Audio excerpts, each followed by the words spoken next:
한빛교회 성도 여러분, 평안하십니까? 지금 대한민국은 코로나19 바이러스의 전염병 때문에 큰 재난을 맞이하고 있습니다. 여러분, 이 재난을 우리나라가 잘 슬기롭게 극복할 수 있도록 기도해 주시기를 바랍니다.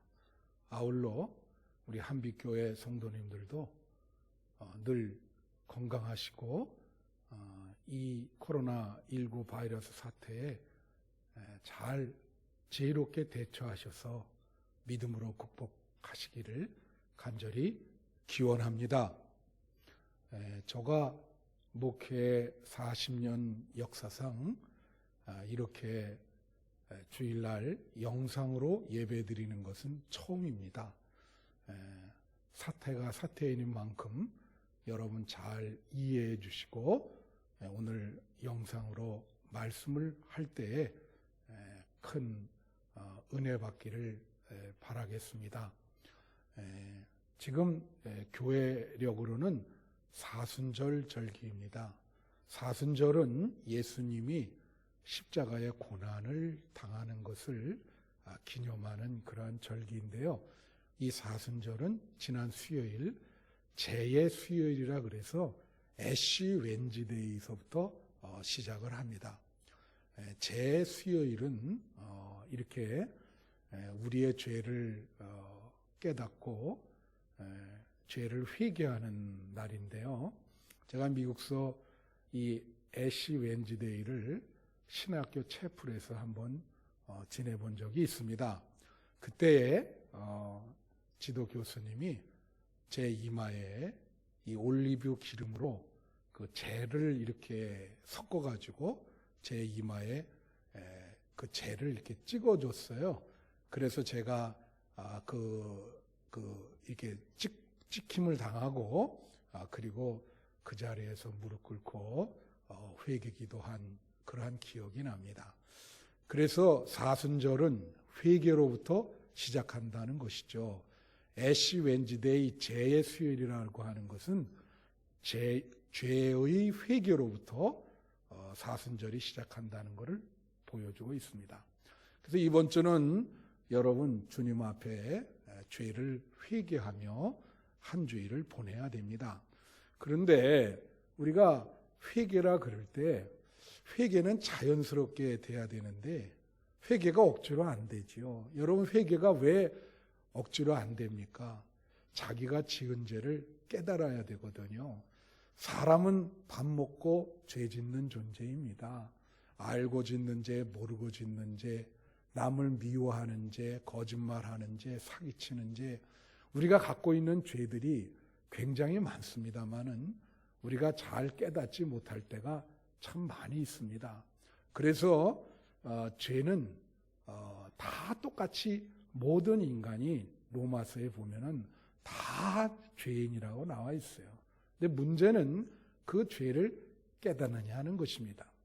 제가 잘 아는 우리 학생 중에 하나가 연세대학에 다닐 때 그때 어떤 기독교인 여학생이 그 학생을 전도를 했습니다. 그 대학 식당에서 늘 앉아 있는데 그 여학생이 다가와서 형제의 죄를 위해서 한 일주일 동안 기도를 하겠다. 그렇게 이야기를 하더라는 겁니다. 그래서 이 형제가 저한테 와서 한번 상담을 한 적이 있어요. 아니, 저는 죄진 게 별로 없는데 왜 나를 위해서 저렇게 내 죄를 위해서 회개를 자기가 해준다니 말이 됩니까? 그렇게 이야기를 하더라고요. 그래서 제가 죄의 깨달음이 너에게 있어야 된다.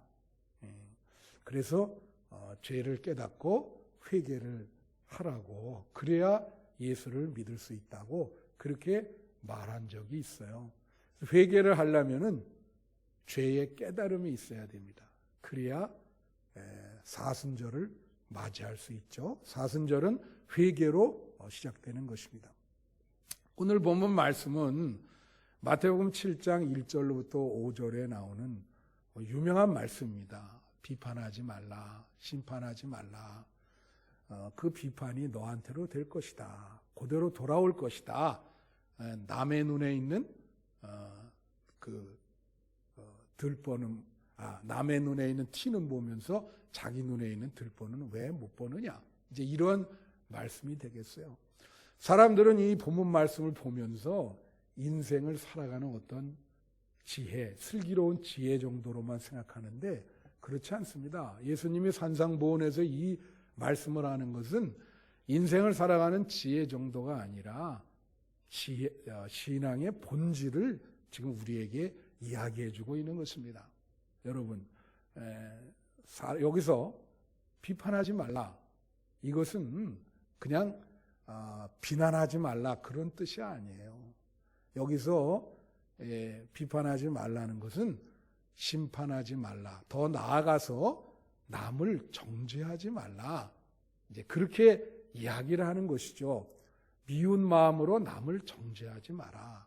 그래서 여기에 남의 티는 보고 자기 자신의 들보는 못 보느냐 이렇게 이야기를 하는 것입니다. 그리고 여기는 지금 이 비판이나 이것은 옳고 그름을 가리든가 어떤 그러한 선과 악을 구분하는 그런 차원의 이야기를 하는 것이 아닙니다. 사람이 모두 죄인이기 때문에 그 비판 뒤에 숨어 있는 남을 정죄하는 그런 마음을 갖지 말라고 하는 것이죠. 그래서 여러분, 우리가 왜 이렇게 남을 심판하고 정죄하면 안 되는 것입니까? 여러 가지 이유가 있지만 우리 자신이 완전하지를 못하죠. 그리고 우리는 전체를 볼 수가 없습니다. 늘 부분적으로밖에는 이해가 안 돼요. 타인을 볼 때도 마찬가지예요. 우리가 그분을 어떻게 다 알 수 있겠습니까? 또 우리는 늘 공평하게 모든 사람을 보지 못합니다. 자기 편에 서 있는 사람은 좋게 보고 남의 편에 서 있는 사람은 나쁘게 보는 것이 우리의 성향이죠. 그래서 우리가 잘 아는 말, 우리가 남이가 라고 하는 그런 말도 있지 않습니까? 그리고 또 하나 중요한 것은 남들이 잘못되게 죄를 범하는 그것을 똑같이 내가 범한다는 것이죠. 그가 한 그 짓을 나도 똑같이 한다는 것이에요. 그래서 우리는 비판하거나 정죄할 수 없다라고 하는 것이죠. 여러분, 신앙의 본질은 사랑입니다. 요한일서에도 나와듯이 하나님을 사랑한다고 하면서도 이웃을 미워하는 자는 거짓말하는 자라. 그래서 신앙의 본질은 사랑인데 여기에 비판하지 말라 뒤에 숨어있는 이 남을 정죄하는 것은 그것은 미움이라는 거죠.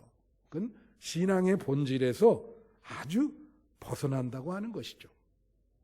여러분, 사랑과 미움이라고 하는 것은 우리가 사람과 관계를 맺을 때 일어나는 문제입니다. 우리 주변에 우리는 많은 사람들과 관계를 맺어요. 근데 말이죠, 여러분. 여간해서 내 주변에 있는 사람들이 내 마음에 드는 사람이 별로 없습니다. 한번 보시죠. 가까운 사람도 사실은 내 마음속 깊은 곳에 오면 별로 마음에 안 들어요. 식구들도 마찬가지예요. 가까운 것 같지만 정이 있지만 그러나 마음에 안 들 때가 참 많습니다. 여러분, 우리가 인생을 살면서 이렇게 마음에 안 드는 경우가 많은데요. 예를 들면 축구 관람을 하죠. 그러면 참 여러분, 축구 선수들 10번을 잘하다가도 한 번을 못하면 마음에 안 들죠. 여러분, 정치하는 사람들 중에 마음에 드는 사람이 있습니까?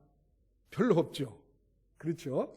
또 이 목사님들 중에 여러분 마음에 드는 사람이 있어요?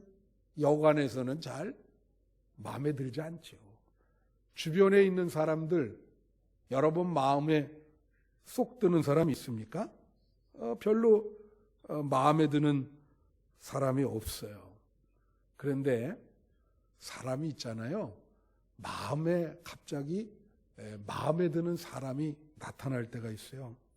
그것은 뭐냐면 상대방이 나에게 어떤 이익을 주면은 그 사람이 마음에 들기 시작합니다. 제가 어떤 이제 그 단체에 한번 있은 일이 있는데 윗사람을 계속 비난했던 동료가 있었는데요. 근데 그 윗사람이 어떤 좋은 자리에 이 사람을 천거했어요. 근데 이분이 가면서 저한테 하는 말이, 그래도 지금까지 살아보니까 그 윗사람만큼 좋은 사람이 없다고, 그렇게 태도가 돌변하는 것을 봤습니다. 그래서 참 대단하다. 여러분이 이해관계에 얽힌 거, 이게 뭐죠? 이거를 정치나 경제라 그러죠. 신앙과 정치와 경제의 차이는 뭐예요? 신앙은 이해관계에 얽히지 않는다는 것입니다. 그러나 정치나 경제는 이해관계에 얽히죠. 그러니까 신앙은 이해관계에 얽히지 아니하고 정말 하나님만 바라보며 하는 것인데, 신앙생활을 정치적으로 하면 안 되겠죠. 오로지 하나님만 바라봐야 될 줄로 믿습니다. 그런데요, 우리가 이 썩 마음에 들지 않는 주변 사람들이 어떤 체험을 하면서 마음에 들 때가 있어요. 그건 뭐냐면 자기 죄를 깨닫는 그러한 경험을 하게 될 때, 그리고 자기의 깊은 죄를 회개하는 경험을 하게 될 때, 그 다음부터는 주변 사람들을 이해하게 되고, 주변 사람들을 사랑하게 되고, 주변 사람들을 지금까지 나쁘게 생각했다가 좋게 생각하는 그러한 전환점이 되는 것입니다. 바로 이것이 뭐냐? 우리가 우리 죄를 깨닫고 회개하면서 예수님을 믿는, 예수님을 받아들이고 예수님 체험을 할 때에 이러한 태도 변화를 가질 수가 있습니다. 즉 인간의 궁극적인 화해, 인간과의 궁극적인 화해, 인간이 미워하는 타인과의 화해는 오로지 예수 그리스도를 통해서만 가능하다고 하는 것이죠. 여러분, 이 문제에 대해서 모범적인 사례를 보여주는 것이 바로 요한복음 8장에 나오는 가늠한 여인에 대한 이야기입니다. 이 가늠한 여인이 많은 사람들에게 잡혀 바로 예수님 앞에 왔어요. 사람들이 이 가늠한 여인을 돌로 쳐 죽이려고 돌을 들고 위협을 했습니다. 그때 예수님이 땅에 무엇을 젓고는 죄 없는 자가 모두 먼저 돌을 치라, 돌로 던지라 했더니 이분들이 다 돌을 놓고 도망갔고, 예수님이 그 가늠한 여인에게 너도 가서 죄를 짓지 마라, 그렇게 이야기를 한 것입니다. 여러분, 우리는 지금까지 살아오는 동안 남에게 돌을 많이 던집니다. 또 내가 돌을 맞는 수도 있어요. 우리는 돌을 던지는 사람이 되기도 하고 돌을 맞는 사람이 되기도 한다는 거예요. 가해자가 되기도 하고 피해자가 되기도 해요. 그러나 우리는 항상 내가 가해하고 상처 준 것은 생각 안 하고 내가 피해보고 상처받은 것만 그렇게 생각한다는 거예요. 자, 여기에 지금 가늠한 여인에게 돌을 던지려고 하는 사람, 이 사람은 마태복음 7장에 나오는 정죄하는 사람의 전형입니다. 그리고 지금 이 여인은, 가늠한 여인은 그 돌을 지금 맞게 그렇게 생긴 거예요. 그런데요, 여기서 지금 변화가 일어납니다. 어떤 변화가 일어나냐? 돌 맞는 사람과 돌 던지는 사람 두 사람이 다 변화가 일어나요. 여러분, 돌 던지는 사람이 왜 돌을 내려놓고 가버렸죠. 그는 예수님이 그들의 죄를 땅에 적었습니다.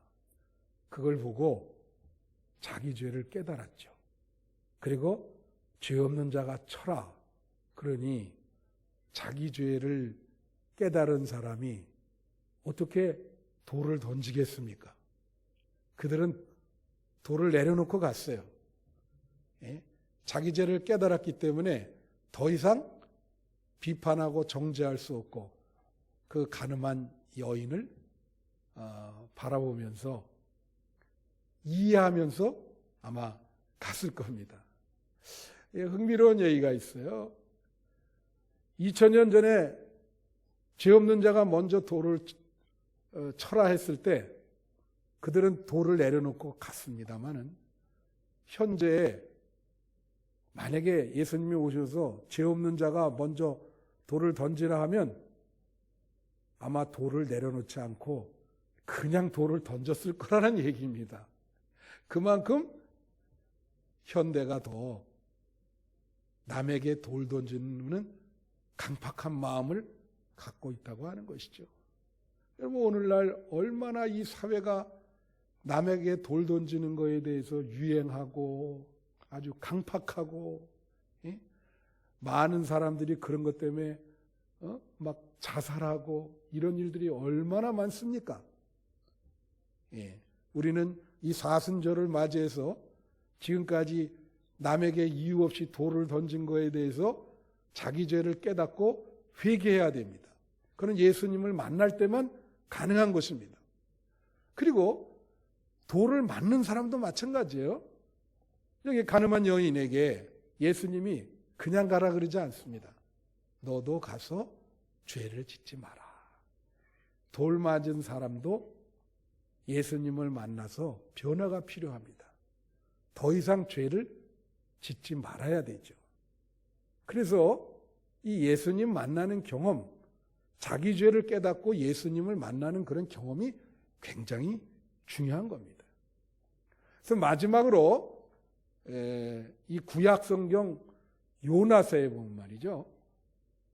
이 요나서가 이제 구약 성경의 내용인데요. 역시 거기에도 이런 문제가 나와 있어요. 오늘 말씀의 제목이 물고기 체험입니다. 이제 이 요나서에서 이제 힌트를 얻었는데 여러분 잘 알다시피 이 요나는 하나님이 니느웨 백성에게 가서 복음을 전하라 했을 때 불순종한 사람이에요. 그가 왜 불순종을 했냐면 평소에 니느웨 백성을 너무 미워했어요. 아주 그냥 니느웨 백성은 다 멸망당했으면 좋겠다. 우리가 오늘날도 이런 인종적인 미움, 헤이트 크라임이라 그러죠. 이런 범죄가 많잖아요. 그건 하나님 앞에 크게 잘못된 것인데 어느 민족은 다 죽어야 된다. 어느 민족은 막 이런 그 인종적인 범죄, 그런 미움, 편견, 헤이트 크라임, 이것을 요나가 갖고 있었던 거죠. 그런데 여러분, 그래서 요나는 너무 미워했는데 하나님이 안 가려고 하는 요나를 바다에 광풍을 일으켜서 큰 물고기 뱃속에 들어가게 만듭니다. 그때 이 물고기 뱃속에서 요나가 자기 죄를 깨닫게 돼요. 그래서 그 큰 물고기 속에서 회개를 하고 그리고 이제 니느웨 백성에게 대해서 복음을 전해야 되겠다. 그런 태도 변화가 일어납니다. 그래서 그 물고기 뱃속에서 이제는 감사 생활을 하고 회개하고 죄를 깨닫게 되는 것인데, 그래서 마태복음 12장 40절에 가면 이 큰 물고기를 예수님으로 마태가 명명하는 것을 볼 수 있어요. 그래서 요나가 큰 물고기 속에 가서 죄를 깨닫고 타인을 사랑할 수 있었던 계기가 된 것처럼 이 큰 물고기는 예수님을 의미하는데 우리가 예수님을 만나서 자기 죄를 깨닫고 새롭게 변화돼서 타인을 미워했던 것을 회개하고 이제 타인을 이해하고 사랑하려고 하는 그런 결심을 하는 것이 우리 사순절의 시작이다라고 하는 것이죠. 고린도후서 5장 17절에 보면 누구든지 그리스도 안에 있으면 새로운 피조물이라. 이 그리스도 아니라는 말이 바로 물고기 체험이에요. 예수 그리스도의 체험이에요. 그 안에 들어갔다 나오면 새로운 피조물이 된다. 그 안에 들어갔다 나오는 게 아니죠. 그 안에 머무르는 거죠. 그래서 요나서 2장 9절에 보면 요나가 계속해서 감사하는 마음을 갖게 되는 것이죠. 우리도 이처럼 예수님을 체험해서 변화가 일어나야 됩니다. 여러분 사도 바울이 어때요? 사도행전 9장에 보면 이 바울이 유대인을 미워했습니다. 유대 민족은 예수 믿는 사람을 사도 바울이 유대인으로서 예수 믿는 사람들을 미워했어요. 이 예수 믿는 사람을 다 멸망시키기를 원했습니다. 어떻게 보면 그런 어떤 종파에 대한 미움을 갖고 있었지요. 그런데 그가 예수님을 만났지 않습니까? 자기 죄를 깨달았지 않습니까? 그래서 변화를 받잖아요. 이 바울이 바로 예수님 체험을 한 거죠. 물고기 체험을 한 거죠. 그래서 이제 자기는 모든 민족에게 복음의 빚진 자다. 그들을 사랑해야 된다. 이제 그들이 미움의 대상이 아니라 사랑의 대상이 된 겁니다. 제가 캐나다에 있을 때 어떤 분이 그분이 이제 박 집사님이라고 하는 그런 분이었는데 제가 어떻게 예수 믿게 됐는지를 나한테 이야기한 적이 있어요. 친한 친구가 자꾸 교회를 가자고 그래서 그 친구 따라 교회를 갔답니다. 그래서 예배를 드리고 이제 목사님이 설교를 하는데 갑자기 말해요. 기도하는데 앞에 예수님이 피 흘린 모습으로 나타났다는 거예요. 그래서 예수님 왜 그렇게 피를 흘리세요? 그렇게 물어보니까 예수님이 답하기를 너의 죄 때문에 그렇단다. 그렇게 얘기를 하시더라는 거예요. 그런 어떤 기도하다가 비몽사몽간에 그런 환상을 본 체험을 한 후에 그는 그 자리에서 꼬꾸라졌습니다. 그래서 자기 지난날의 죄가 필림처럼 들어오고 그 죄를 회개하고 그리고 예수님을 만나는 물고기 체험을 하고 그리고 모든 사람을 사랑하고 지금까지 복음을 위해서 전도하고 신앙생활 최선을 다하는 것을 볼 수가 있습니다. 여러분, 이 사순절은 우리의 죄를 깨닫는 절기입니다. 우리의 죄를 회개하는 절기입니다. 그리고 예수님을 만나 변화받는 그러한 절기입니다. 성도 여러분, 이 죄의 수요일 또 이 사순절 첫 주에 우리는 우리 죄를 깨닫게 해달라고 기도하고 우리 죄를 위해 죄를 용서받기에 회개하는 여러분이 되시고 예수님을 만나 예수님 체험을 하시고 거듭나시기를 축원합니다. 다시 한번 지금 우리나라에 지금 대재난이 닥쳤습니다. 이 코로나 바이러스가 잘 퇴치될 수 있도록 기도해 주시고 이러한 대재난도 성경에 보면 인간의 죄 때문에 일어나는 것입니다. 우리 죄, 예수님을 잘 믿지 못한 우리의 죄를 잘 회개하고 이 재난이 잘 물러갈 수 있도록 기도해 주시기를 부탁드립니다.